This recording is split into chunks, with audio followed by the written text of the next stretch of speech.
PMN Tonga Culture ki mo tolu mo me mai me apina pe mo ki mo tolu ko ni mo me mai e vaha pe ki he tala no ko ni pe mo e kaunanga ko ni ko Diamond Langi. Diamond, welcome back to the program. Yes, thank you for having me. Goodness me, you've been very busy, but we're here to talk about your latest achievement. Can you tell me about winning Miss Universe New Zealand and what that entails? Yeah, I feel like it still hasn't hit me yet. Everything still feels really normal. Go ahead. But I know the title comes with responsibilities. I'm excited, I'm ready, and hopefully I can shed light where it's dark, so I can't wait. So why did you put your hand up to take part in the Miss Universe New Zealand? I've always wanted to do it for the longest time, and I always said if I'm going to do my last pageant, it's going to be Miss Universe. Go ahead. And I was approached by the CEO, Nigel, 7 years ago.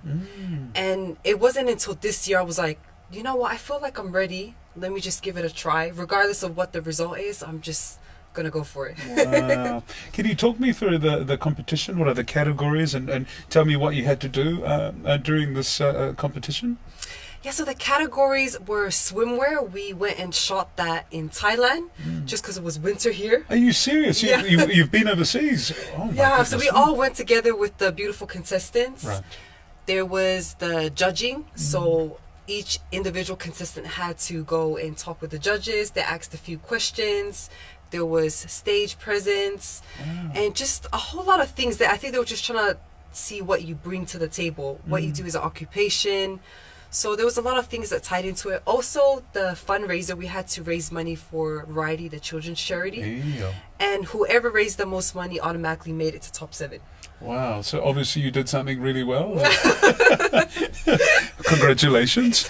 Now, I understand that you're a stylist and student. How are you managing everything and now representing New Zealand in the Miss Universe pageant? I think it all comes down to what you're passionate about. And I'm just happy. It doesn't feel like a job. For me, it's just, helping people style, put outfits together for them and seeing them really happy gives me so much joy. Yeah. Sometimes it gets hard trying to balance everything because it's not just career, it's family, it's time. But I think it's when you're passionate, then things start coming together and then things slowly are able to balance out. Yeah. So what happens from here in terms of your new role as a Miss Universe New Zealand? What does this mean for your life now and your career? So I want to work a lot with the Polynesian community with the title that I have. Go ahead. My advocacy is suicide and depression, just because I know the rate is extremely high in New Zealand. So this is the perfect opportunity for me to give back to our kakai. Not only just the kautonga, but everyone. And if I can shed light, I'm more than happy. So now, talk to me more about empowering, our people. And you've talked about a very sensitive area as well when we talk Pacific in terms of health and that. But what do you bring to the table, and what's your word of encouragement when you meet our people? I definitely would have to say just give things a try. I know sometimes we can fall into the mindset of, I don't want to lose. I don't want to do that because I don't want people to say, oh, look, she didn't make it. But the answer is always going to be no if you don't try. So if you want to be an international model, if you want to be someone from your platform, you have to try. And I believe our people are extremely talented.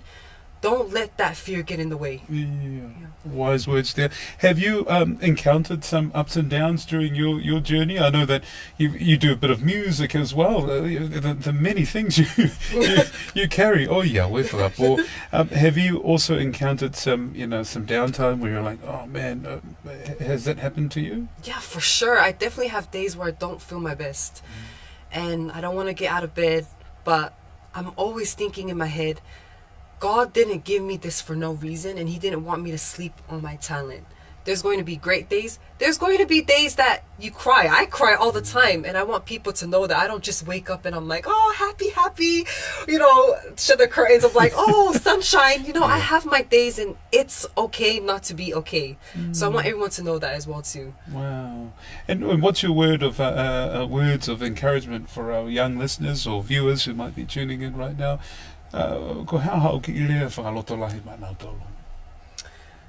I would have to say just put God first. And this journey for me has been a very spiritual one. It's been great, and it's also been very, very challenging, but I'm very humbled for the experience because I grew tremendously as a woman, and I honestly wouldn't be here today if it wasn't the guidance from God and my parents. So shout out to mom and dad. Malo, good on you. Well, malo Alpito, thank you so much for making time for us. I know that your life is even more busier, and I hope you come back and visit us in the near future. But malo Alpito for the opportunity. Oh no, thank you. Thank you for having me. I know you're very busy, John. I'm trying to catch up with you.